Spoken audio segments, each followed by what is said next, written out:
నన్ను అభిమానిస్తూ యేసయ్యను ఆరాధిస్తున్న, వాక్యం పట్ల ఆకలి కలిగి ఉన్నటువంటి నా ప్రియ సహోదరి సహోదరులందరికీ ఈ ఉదయకాలపు శుభములు, వందనాలు తెలియజేస్తూ ఉన్నాను.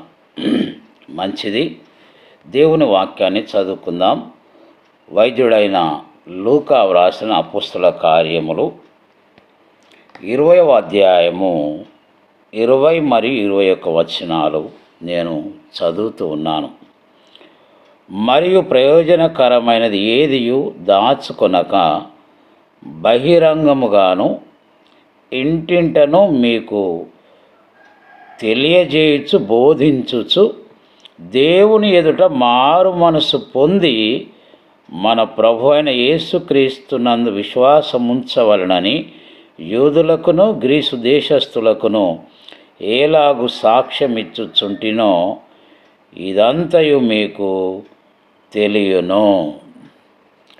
క్రీస్తునందు ప్రియ సహోదరి సహోదరులారా, ఇక్కడ అపోస్తలుడైనటువంటి పౌలు గారు ఆసియాలో కాలు పెట్టిన దినము నుండి ఆయన ఏ విధంగా దేవుని యొక్క పని జరిగిస్తూ ఉన్నాడో ఆ విషయాన్ని ఇక్కడ తెలియపరుస్తూ ఉన్నట్లుగా మనం చూస్తూ ఉన్నాం.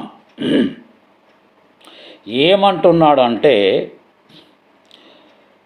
ప్రయోజనకరమైనది ఏదియు నేను దాచుకొనక. అవును, ఒక దైవజనుని పని అది అయి ఉండాలి.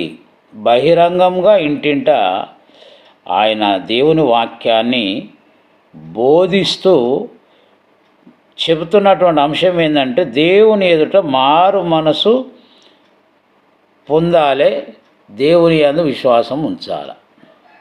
ఆనాడే కాదు, ఈనాడు కూడా ప్రతి ఒక్కరికి ఈ బోధ అవసరం. అందుకే నేను ప్రతిరోజు ఉదయం మిమ్మల్ని అందరినీ దేవుని వాక్యంతో పురికొల్పుచ్చు ఉన్నాను. ఇది మీ మట్టుకు మీరు చూడడమే కాకుండా మీకు తెలిసినటువంటి గ్రూపులలో కానీ వ్యక్తిగతంగాను ఈ వాక్యమును మీరు షేర్ చేయవలసిందిగా మనవి చేస్తున్నాను. తద్వారా నాతో పాటు మీరు కూడా సువార్తను ప్రకటించిన వారు అవుతారని నేను మీకు మనవి చేస్తూ ఉన్నాను.